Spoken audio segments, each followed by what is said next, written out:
Now, Vietnam has signed a deal with Russia as well earlier in the summer, but I'm just curious, how do you think the sort of going forward, countries like Vietnam, like Saudi Arabia, like countries that have, the ability to play countries, the bigger powers off against each other, how do you think they're going to adapt? For Vietnam, they're obviously always trying to balance. China has been their biggest concern since 1975, and so they're always trying to find some outside power to help boost them up against a potential threat from China. Back during the late years of the Cold War, they reached out to the Soviet Union, and they're the ones providing the weapons and the extra support. As for countries like Saudi Arabia, there was either earlier this year or last year where China tried to make peace between Iran and Saudi Arabia. Instances like that, you could see it happening, but as Russia continues to be bogged down in the war, their ability to do this it's simultaneously a necessity, but also more difficult because they don't have as much spare resource capacity to engage in that kind of stuff as they did before. This is the Global Gambit. How you going, everyone? Oh, I should say, how you going, YouTube? Actually, I think that's the opening I'm going to stick with for here on out, at least. We are back, and history is an aspect of geopolitics. History is an aspect of international relations, foreign policy, which is incredibly important. International relations was a composition of lots of different subjects, in history being one of them. The first program actually being established in Aberystwyth University in Wales. And history was a core component of that. So there's a fun little historical fact to get you started. Why I'm saying all this is because we're going to be talking a little bit about sort of how history is important in current events today. And also because I was very keen to collaborate with this great fellow content creator. It's Grant. He's the host and man behind Casual Historian, with a fantastic YouTube channel, and just a history boffin. I hope he doesn't mind me saying that. And he does some fantastic videos that, go deep dive into why something happened in the way that it did. And I'm delighted to be speaking. So Grant, thank you very much for joining the Global Gambit. How are you? I am great. Thanks for having me. Absolutely. No, we've been trying to plan this for a little bit, but I've been all over the place, and I think you, as the more experienced YouTuber, had your stuff together. So, I think one of the things I really first wanted to really ask you about is sort of, running a channel on history, but also framing it in the realm of politics and controversial, sensitive issues is obviously difficult to navigate. So how do you go about doing that, and what got you started behind wanting to cover these things and be a sort of a vocal individual about it on the internet? Yeah, so like a lot of educational content creators on YouTube today, I was inspired to get involved with it while I was in college or university, I think as you call it over there. And I was inspired by creators such as, the people behind the Crash Course YouTube channel, CGP Grey, a lot of the early educational content creators. And I wanted to do something a little different myself. And you could look into the backlog of that channel, and I've gone through a bunch of different phases where my content looks more like one creator and then another until you eventually come across what is more or less your own style mixed with whatever outside influences happen to make their way in afterwards. And so for me, it was mostly I really enjoyed other content creators like Crash Course, and I wanted to do something similar myself, but perhaps go a little more in depth. And so that's why I wanted to do Casual Historian. And as for covering controversial issues, there's a handful of things I just don't typically talk about, because when it comes to my history subject, I tend to be interested in the history of geopolitics, which is one of the things I cover a lot, especially in the last few years on the channel. And luckily with that, with those subjects, I get to avoid the things that I find to be a little more controversial and a little harder for me myself to talk about. Okay, very interesting. Yeah, I mean, just looking at your channel, you cover a bit like me, and it sort of leads me into my broader question, which is that you cover a lot of different areas, right?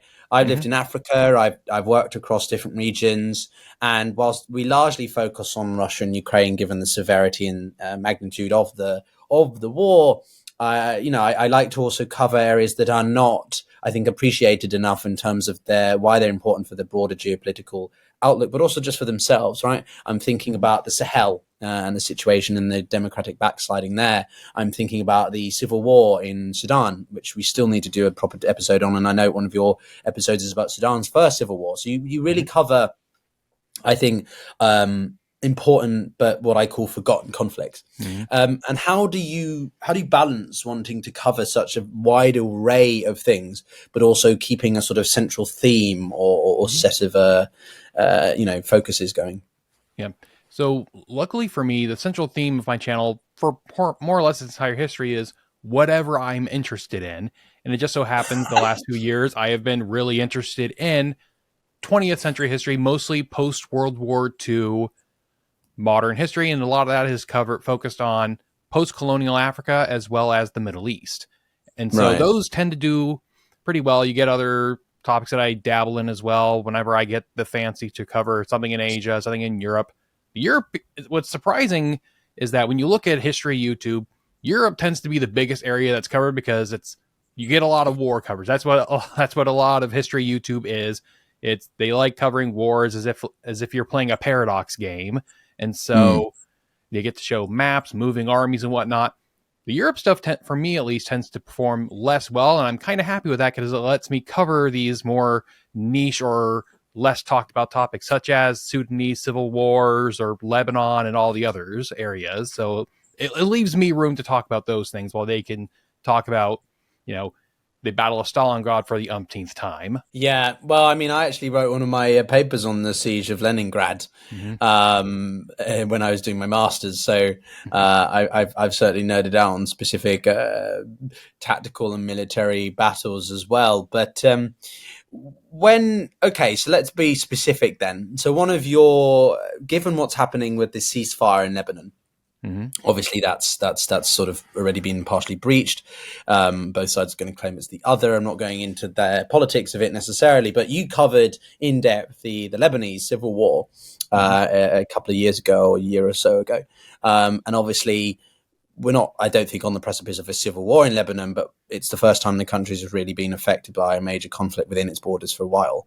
And the country's never, I think, fully recovered from the explosion in 2020. And it's very sad, the situation. I mean, how do you look at the current situation from a historical lens?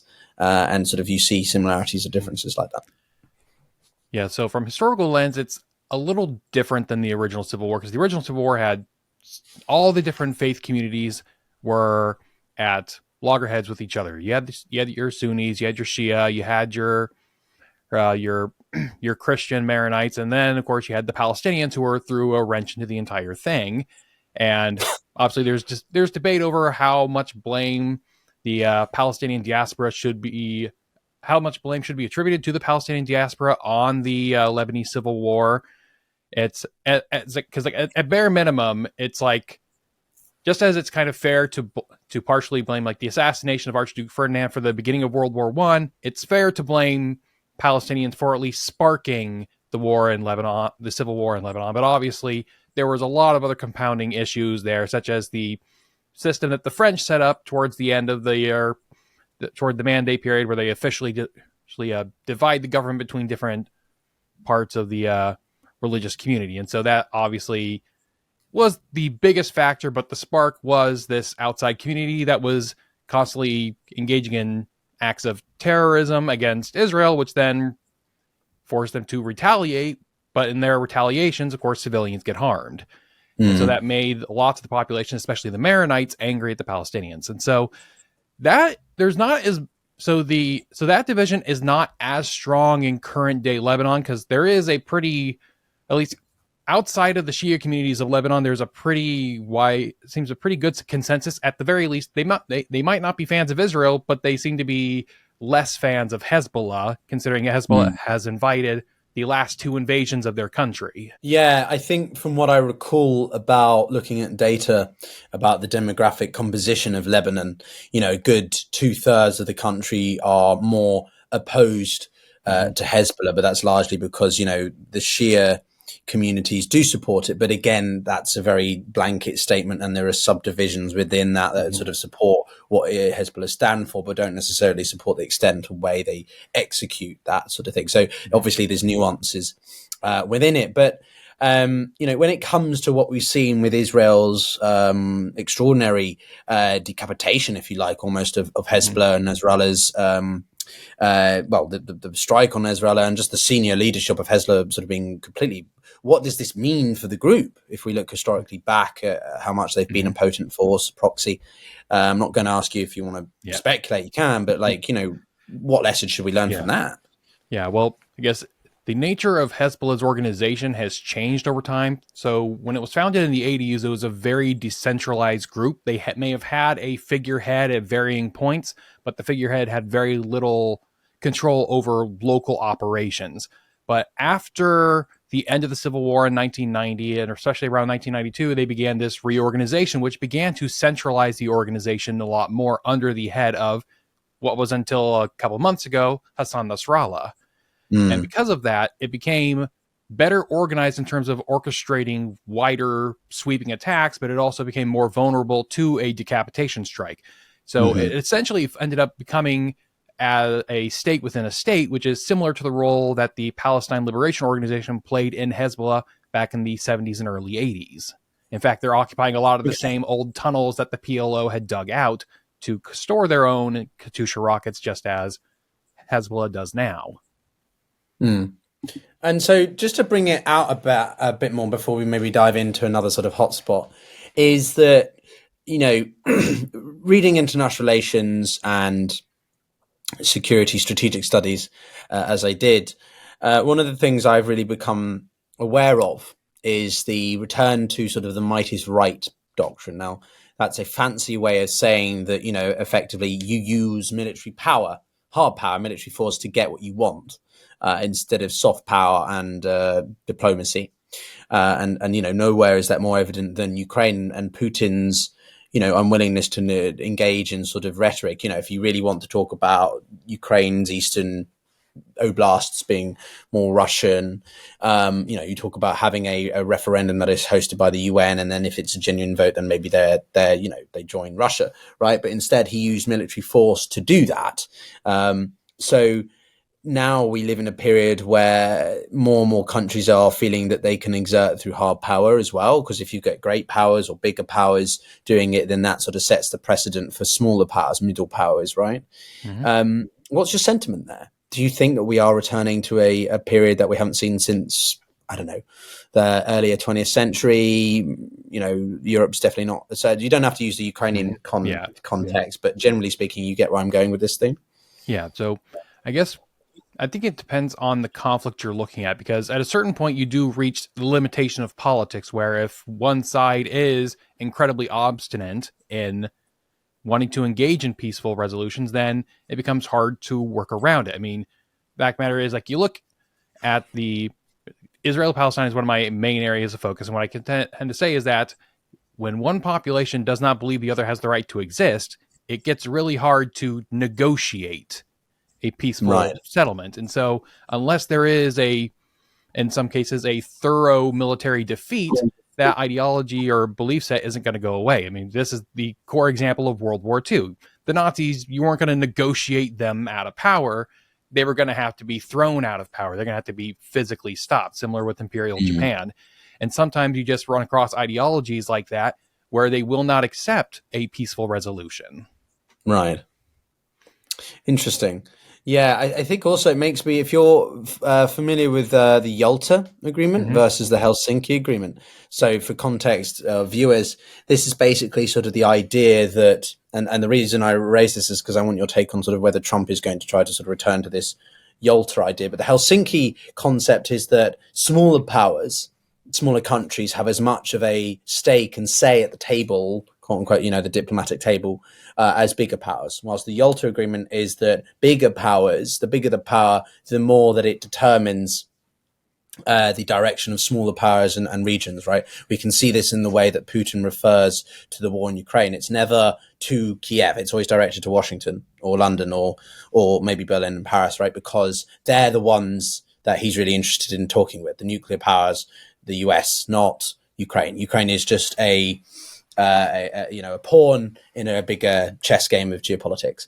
Do you think that Trump is going to return to that as such? Are we generally back there already, or these sorts of conceptual differences don't really matter in the bigger scheme of things?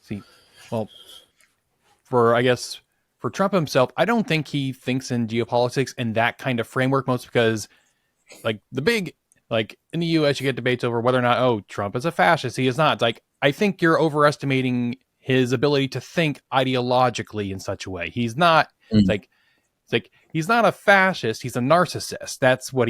That's the root of everything here. He likes people who like him back. And so I don't think he thinks in frameworks like that. He thinks in, I can get a deal or something, but he's also a very petty man. And so I think it's very likely if he doesn't get what he wants from somebody pretty quickly, he can turn on them very quickly. Like one of his policy advisors, Sebastian Gorka, has in recent months have said that the plan they've been working on is basically offer a deal to the Russians, just okay, accept this deal, and if Putin doesn't, then we'll flood the zone with so much foreign aid to Ukraine that Russia won't be able to stop it. Of course, then again, Donald Trump is a man who feels beholden to nothing, including himself. And so we have no idea. It's really hard to predict his actions. That's sort of the difference between him and a more conventional politician. Whereas Biden or Harris would have been, whether good or bad, at least predictable in how they are good or bad. Whereas with Trump, he's just far less predictable. Because at one moment, he calls himself an isolationist. And then the next moment, he's lobbing missiles at Syria or authorizing the assassination of high-ranking Iranian officials. That doesn't sound like an isolationist to me. And so I don't really think he has a solid foreign policy doctrine. No. Well, he's not an isolationist, right? He wants to engage in trade that benefits the US economy. He's a nationalist in the sense that he wants to put America first. But I think it's more this idea that he wants to be more isolationary, internalize American focuses. But to reframe the question a little bit, I mean, I agree with you. I don't think he's ideologically framed particularly necessarily, but more he looks at the world in a way that, the only people or entities that matter are the big dogs, right? Why? I'm not going to bother with Sudan, right? It doesn't benefit America. I don't care what happens to Sudan, right? Maybe he does. Maybe he'll surprise us and intervene in the civil war. I have no idea. But the point is, he's going to deal with the big fish because that's where the big money, the big results come from, particularly for what he wants, which is to be seen as the man making moves, making America great again, etc. Do you get what I mean? Or you still think that? Yes, I get that. But I think that's also kind of saying that's uniquely his style is a little also missing a greater context, because most U.S. leaders will focus on the big fish because that's where you get the most bang for your diplomatic bucks. And that's been the case like ever since, the collapse of the Soviet Union. Well, we could try and democratize all these former satellite countries of the Soviet Union, or we could just focus on Russia itself. And that's what the U.S. tried to do. And it didn't end up working as well. But it's always focused on the big dogs. That's where you hopefully get more for your efforts. And so, again, to bring it to sort of a bit of a other area in the geopolitical landscape is you covered Vietnam, right? Yeah. In your most recent video. And what I think is interesting about Vietnam is it's one of these countries which it's not an ally, isn't it? It doesn't have an official joint declaration of alliance, say the UK and US does, but it is a integrally important strategic partner, right? For people who don't understand, there is a difference between the two. The strategic partnership is a step down, right? From an formal alliance. But Vietnam is incredibly important for US interests in Southeast Asian areas, SCS or South China Sea, vis-a-vis also Taiwan, obviously, and broader potential grand strategy of China and containment or whatever, right? Now, Vietnam has signed a deal with Russia as well earlier in the summer. But I'm just curious, how do you think that sort of going forward, countries like Vietnam, like Saudi Arabia, like countries that have, the ability to play countries, the bigger powers off against each other, how do you think they're going to adapt and evolve based on what you've seen in covering them historically? Yeah. So for Vietnam, they're obviously always trying to balance. Basically, China has been their biggest concern since 1975. And so they're always trying to find some outside power to help boost them up against a potential threat from China. Back during the late years of the Cold War, they reached out to the Soviet Union, and they're the ones providing the weapons and the extra support. And then since 1995, they've looked a little more outward. They just definitely looked more with the U.S. at the very least as an economic partner to help grow their own economy so that they could stand better against China themselves. As for countries like Saudi Arabia, there was the attempt, it was either earlier this year or last year, where China tried to make peace between Iran and Saudi Arabia. And there are instances like that. You could see it happening, but as Russia continues to be bogged down in the war, their ability to do this it's simultaneously a necessity, but also more difficult because they don't have as much spare resource capacity to engage in that kind of stuff as they did before. But it's also a necessity because they need the extra help, like with North Korea, providing probably some technological assistance to the North Koreans in exchange for some troops being sent to, at bare minimum, Russia. But it sounds like they're also in Ukraine now as well. And so I imagine with Russia, you're going to be getting a lot of stuff like that, where you're trying to get some kind of resource out of each other. Okay, interesting. And so as we see more of this transactionality, I think, in foreign policy, right, I think it's going to be the defining aspect of Trump's presidency, or approach to foreign policy, at least. Where do you think that leaves countries which are, Europe, for example, right? Europe I've just released a Substack piece, which I need to write more on my Substack, actually. Everyone, go and subscribe on my Substack. You should do that. But facetious aside, right, or plugs aside, Europe is in a tough spot because they have been complacent. I agree with Trump that they should always have met their 2%, and still countries aren't doing it, even as they know he's coming into office, right? Europe is going to be left between a rock and a hard place. And, Putin's economy is in a wartime setting. Whether or not it's sustainable for years to come is another matter. But at least for the shorter period, it's, Putin has got the momentum with him in terms of Ukraine. What do you think this means for countries that are more aligned to the US and sort of the democracy thing, right? Are we seeing a regression, a democratic backsliding, and more countries are going to become not authoritarian necessarily, but liberal democracies? You know what I mean? Based on what you've read. I'm not too concerned with that myself. In the American context about quote unquote democratic backsliding, America's institutions have proven to be pretty good, pretty resilient at, resisting actual democratic backsliding. Like, the worst you can expect is that Trump tries to do a bunch of stuff unilaterally through executive orders and it gets undone by the courts. That's how it happened for the large part last time, and I imagine that's how it happened again. And in Europe, I definitely I think it's largely the same, although I'm not as familiar with European institutions as I am American ones, so I can't speak to them as well. And as for whether or not the Europeans would be sort of at least stuck between a rock and hard place, there's similar rhetoric, once again, during his first term about, Trump threatening to pull out of NATO and whatnot, but I don't think he's going to end up doing that either, especially because since that time, laws have been put in place to make it harder for him to do anything like that unilaterally. And so I think it'll mostly just be an era of where the Europeans just don't like the current American president. And that's happened before. They were saying similar things about George W. Bush initially. They said they were saying similar things about Reagan at the beginning. And so True. I think it's just something that tends to happen from time to time. It's like, oh, these Americans and their historical isolationist tendencies. I think that bit is going to be a little overblown. It's just going to be, they're just not going to like dealing with Trump himself, but most, I think, of the policies are going to remain largely as they are with some, adjustments around the edges, I think. At least that's yeah. No, so you don't think that we're going to return to sort of the interwar period where there's severe sort of protectionist policies across the globe? I do think that we are in a deglobalization process, although there is a book that I really do find interesting, which was sort of saying that, globalization was never really as true as we sort of thought it was. It was just, it depends. In certain areas, there was more globalized levels than in other areas where it was more regional.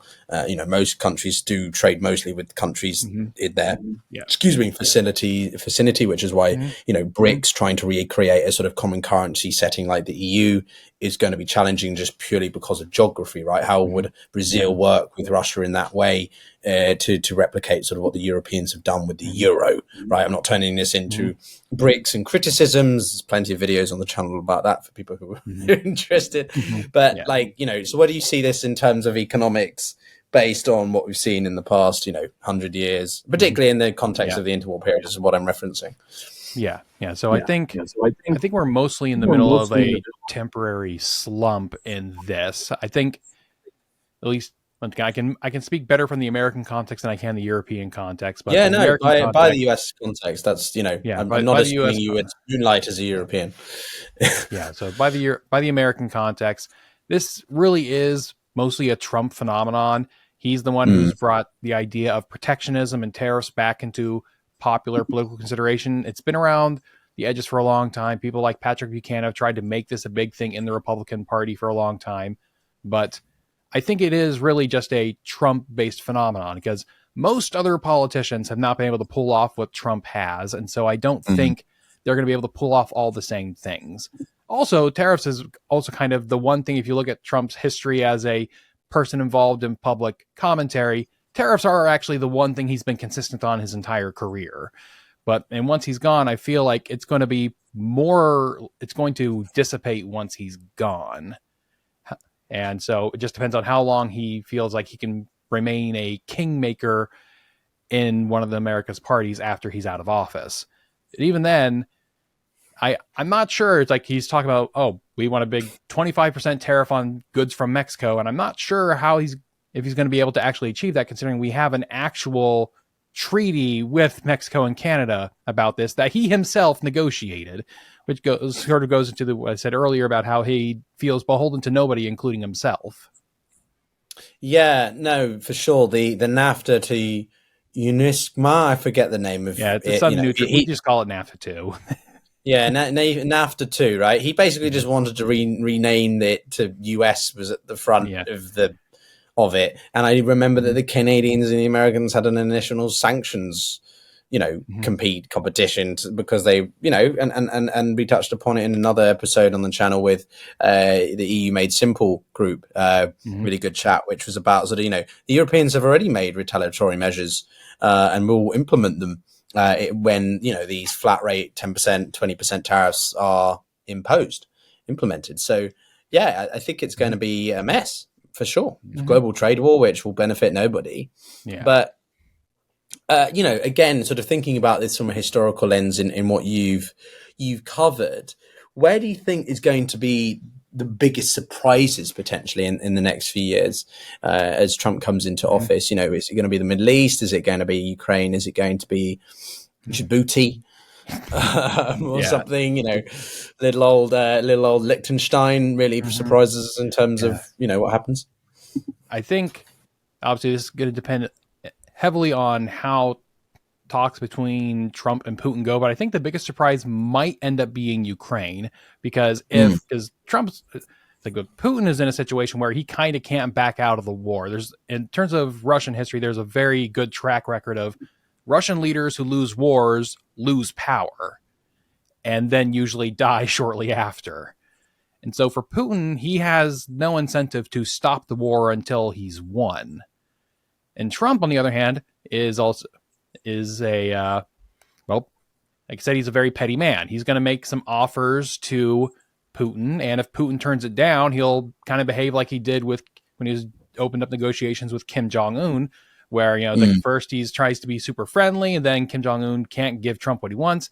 And then Trump starts, starting, fire and fury, and I think the biggest surprise may come in that theater with Ukraine, because otherwise, like the one big foreign policy accomplishment from his first term that he really seems to be super interested in continuing would be the Abraham Accords, which of course have been at the moment kind of temporarily scuttled due to the October 7th invasion from last year.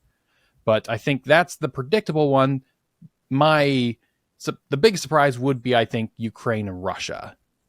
Possibly there. Him flooding the zone with support, as Sebastian Gorka has suggested a few months ago. Yeah, I've chatted to Sebastian a couple of times on X, although I think he disagreed with my perspective on a couple of other things, and we haven't chatted since. But I definitely think you could see a huge reversal depending upon if Trump feels he's been cheated or messed around with Putin. But to lead me into sort of my final question, really, Grant, is, what would you leave us with? What are you going to forecast? Just generally, are we set for a pretty dark period in global tensions? World War III is on the horizon, trade wars, or are things still looking relatively rosy relative to what we've seen in history? I'm generally an optimist myself, or at least I am always a long-term optimist, if not maybe a short-term pessimist. And so when it comes to trade, yes, I'm a short-term pessimist on trade. I think there will be a little backsliding on free trade in the short term, but I think that's mostly a Trump phenomenon. And once he's gone, it's probably going to go back more to norm, to the pre-2016 norm of generally more liberalizing of trade. In terms of other relations, so you don't think we're in a multipolar world and the rejection of globalism and neoliberalism? I'm being slightly facetious in my depiction of this, because I think it's more people are fed up with the prevailing international order, and they want to see a not necessarily complete reset of something else, but that's why Trump is as popular as he is, because he doesn't agree with the establishment. He wants to see more. You don't think we're going to go that far? I think the system is too set in its way. Yeah, well, I think, at least especially for countries like the U.S., I think this is more of an internal problem than it is an external problem for us. It's more, it is basically a big part of culture war type stuff. He represents something, and because Trump as a political figure is so amorphous, he represents different things to different people. He's a big middle finger to your Ivy League educated experts who have been advising presidents forever, but he's still probably going to reach out to a lot of the same people, even if not as explicitly as past presidents would. And so it's why I definitely think a lot of it is a Trump phenomenon, even though there are some other echoes elsewhere in the world. Brexit was one of these Trumpish type phenomenons. And basically, backslide on trade a bit. More war in the Middle East, probably. Though, obviously, right now we're seeing this growing conflict between Iran and Israel. That's the one to keep an eye on there. But Israel seems to have done a pretty good job of taking out most of the dangerous proxies nearby. So that's where I'm keeping my eye on, and say more war in the Middle East. But Trump is also more pro-Israel than the Biden and Harris administrations would have been. And so there's probably going to be a more flooding the zone of resources there as well. Quite a few predictions there. We ended up focusing on at the end there, covering much of the history, but predicting the future potentially as well. So it's been a pleasure. I look forward to having you back on. We can talk about maybe some more specific regional and topical things, in due course. And I hope you are able to join us again. But that's it from me, everyone. Any final words, actually, before we clock off for this episode? Not just say continue watching Pyotr, and watch Casual Historian as well. Yeah, do be sure to, if you want your history fix and then your modern, current, contemporary fix, then you know where to find us both. But that's it from me, everyone. And as we like to say on the Global Gambit, you either got to get playing or be played. So wish you peace of mind. Take care.